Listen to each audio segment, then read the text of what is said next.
This has been a while since we've had a follow-up on any of the chaos going on the Teesworks scandal, but for those of you who maybe are just coming into this or don't know about this, here's a very quick TDLR. And trust me, I am glossing over so much stuff for this because a lot of this, there's so much stuff, and it would take almost an hour just trying to discuss all this at once. There is a lot of stuff to discuss, so I'm going to be glossing over a lot of this stuff in the TDR, but don't worry, we'll be getting to more of this in a moment as well.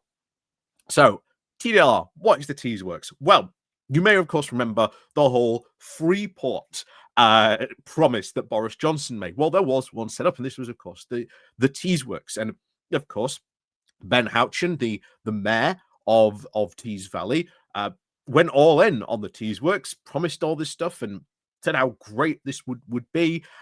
Turns out, of course, in reality, there has been a lot of public money going into this, and instead of actually providing the benefits of what was promised, this Teesworks were promised. Of course, it never would provide those benefits, but that's beside the point. There has been a lot of public money essentially disappearing, and well, basically going then to the profit of private individuals. This is really one of, I would say, a massive scandal. Still really hasn't blown up, I think, in the way that it really should do, honestly. And yet again, here we are, just like the post office scandal.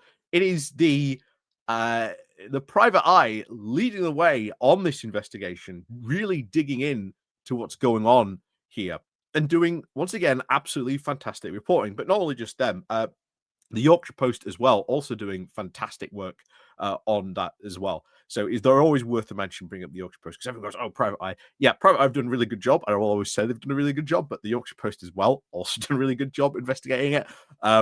But, Yorkshire Post regional newspaper, but anyway, so let's get more on into this, because it turns out there's been a lot more developments and updates, which I think should absolutely be talked about on this front.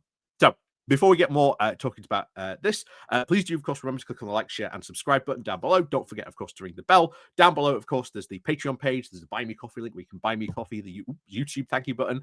Again, the same. Or there's the YouTube membership down below as well. And of course, we've got here the QR code, which will take you straight to the Patreon page as well. So thank you very much to everyone who does help and support the channel. Even if you do, just click the like and share button. Don't forget to, of course, ring the bell. And of course, let's crack on then into this saga. So, the Teesworks scandal, a dark tale of public wealth lost and private gain. So the Private Eye has very comprehensively detailed now the full evidence expose of last week's now of the Teesworks saga called Striptease, back in its issue number 1660, which makes now for very shocking reading. The story it tells reads like a screenplay of a dark political drama, one in which public money and public assets have now been shockingly exploited and public trust has been completely eroded.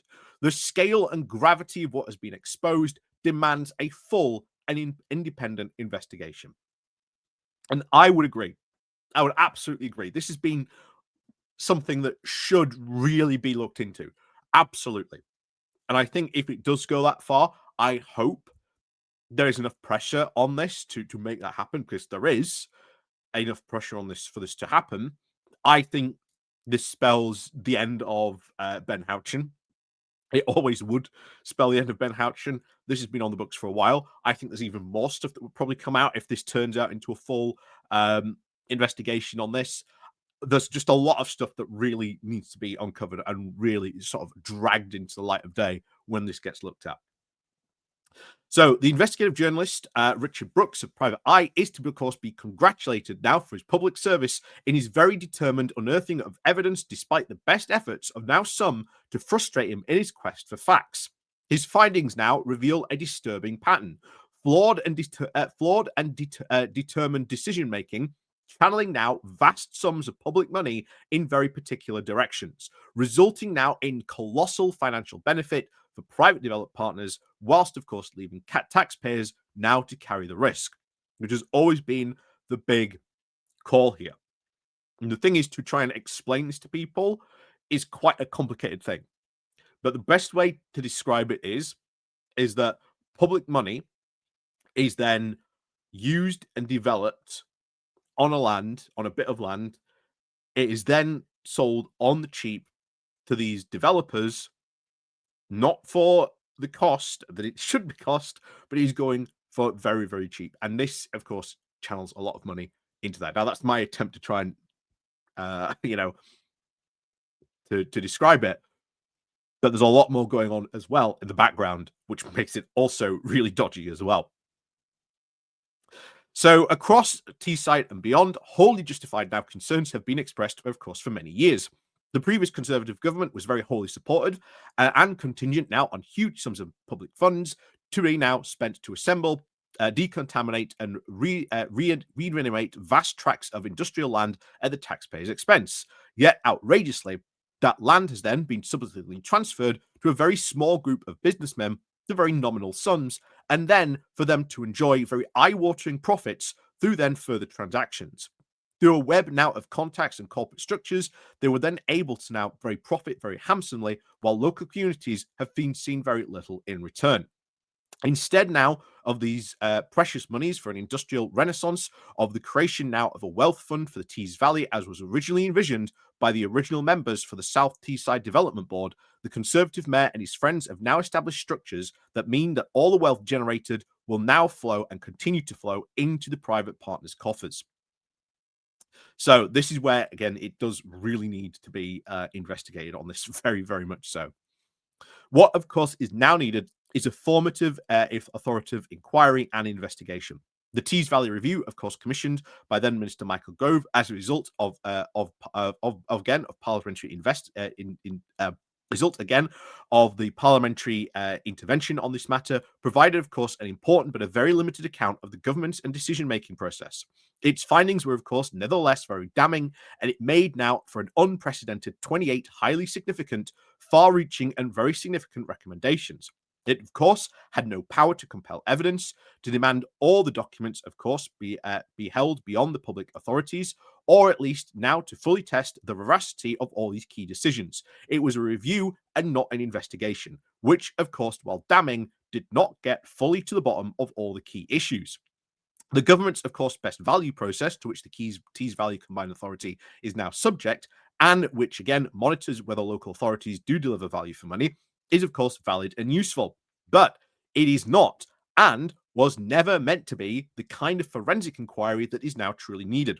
Only a full investigation can get to the bottom of how public resources were handed over and now fully answer all the questions as to whether all of those responsible acted properly. There has, of course, been much talk of a National Audit Office inquiry, and clearly that currently hasn't happened. But I am now calling for today for the need for an inquiry now to be revisited. There needs to be a formal independent inquiry with the ability now to compel disclosure, to take evidence under oath, and follow the money wherever it leads.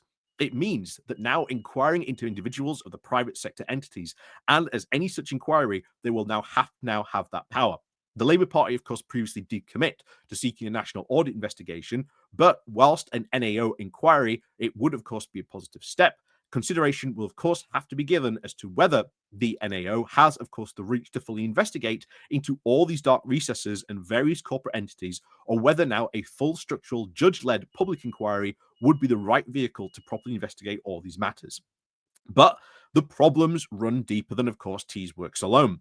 Accountability, scrutiny, transparency, all around devolution funding are all far too weak. The combined authority of mayors, the monies, once monies are, of course, devolved, the systems of scrutiny are then simply insufficient, inadequate, and, of course, not fit for purpose. There has to be something very deeply flawed if the government does not have the means to enforce accountability when such massive funds get devolved. This debate now risks undermining the government's entire devolution agenda if these issues are not, of course, confronted, which, again, I think is very true. There does need to be a lot more, I think, accountability when it is looked into. Well, it is great that things like this are devolved, and regional mayors can do this. There needs to be a lot more scrutiny on this, a lot more scrutiny. But it does need to be something that's looked at. a lot, lot more on this. That's certainly for true on that. The fact, of course, that the Tees Valley Combined Authority accounts have been, quote, disclaimed without proper audit for these 2 years in a row should at least alarm anyone who believes in good governance. And of course, given the South Tees Development Corporation is now struggling to pay back the debts it has now racked up, and is now looking to the TVCA for payment holidays, it has now set alarm bells ringing, of course, in Whitehall, which again should worry a lot of people on this. As Richard Brooks, of course, pointed out in his very lengthy article, there would have been, of course, been no such trouble if the STD hadn't, of course, handed over the income of its land and much else to the Messrs. Corney and Musgrave. This is, of course, a lack of accountability, which leaves our region very disadvantaged when seeking now further funding and undermines public confidence in devolution itself. The Mayor of Tees Valleys was, of course, previously welcoming, of course, of an independent inquiry by the National Audit Office, whether, of course, by the way of the NAO or the judge is only a truly independent and unaudited public inquiry will, of course, restore trust, improve financial management, and, of course, rebuild confidence in the regional's leadership. If the government does conclude that the NAO is the appropriate body to launch such an investigation, then 3 parties, of course, must all play their part. The government, of course, must propose and support it. The Mayor of Tees Valley, of course, must consent. And the National Audit Office must agree that there is a case now to be proceeded and agree to investigate whether the route to a fully independent inquiry. The time for doing that is, of course, way overdue. After, of course, the 2015 closure of the Teesside's proud steelmaking industry, we had now a once-in-a-generational chance to actually transform the Tees Valley economy. The vision for this new hub was very clear: to have a cluster of net zero industries creating thousands of skilled jobs, while in doing so establishing a community wealth fund that would, of course, deliver very lasting sound social good. Instead, now opaque governance and highly questionable decisions have now been squandered that opportunity and have now eroded public trust. The entire saga has a smell hanging over it. The people of Teesside, Hartlepool, and Darlington are no fools. The smell, of course, will not go away until there's a full, transparent, independent inquiry. Only by confronting what we can and what we can go on will we be able to restore integrity, accountability, and at least hope for a better future the region deserves. So I do hope that happens. I really do hope that happens. And the way, by the way, to ensure this happens, write to your MP. Even if you are not in that region, I've written to my MP about this, Dan Jarvis. So write to your MP, get them to say, "Hey, have you seen what's going on in this issue of private eye?" Bring up some of the stuff that brings up. This needs to be looked at, needs to be called for. Ask, that they support an independent inquiry, or at least, the National Audit Office. If that is the case, then if Ben Houchen suddenly goes, "Well, I'm not going to agree to it," then okay, just go, "Well, if you're not going to agree to it, here's the judge." He's going to come in and do it that way. That's what should be honestly put in front of Ben Houchen. You can either agree to this type of inquiry where the National Audit Office is going to come in and have a look into all of this stuff, or the judge is going to come in this. He's going to compel disclosure. What are you hiding, Ben Houchen? Yeah, that type of thing, I think, is what needs to be put forward on this. Absolutely. So, as always, let me know what you think about all this. I think this is a continuing story. And something like, scandals sometimes like this, they tend to be slow burners.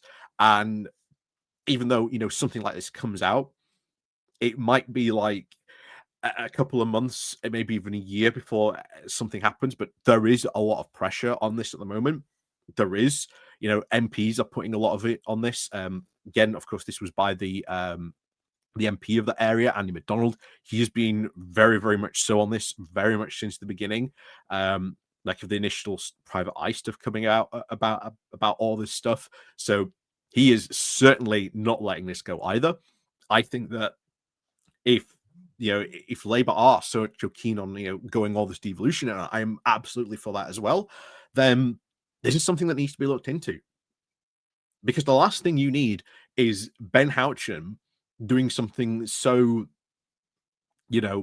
corrupt and crazy. This then, or at least the idea of this, then spreads to other regional mayors. And then, of course, what do you see? You see a drop in turnout for these regional mayors.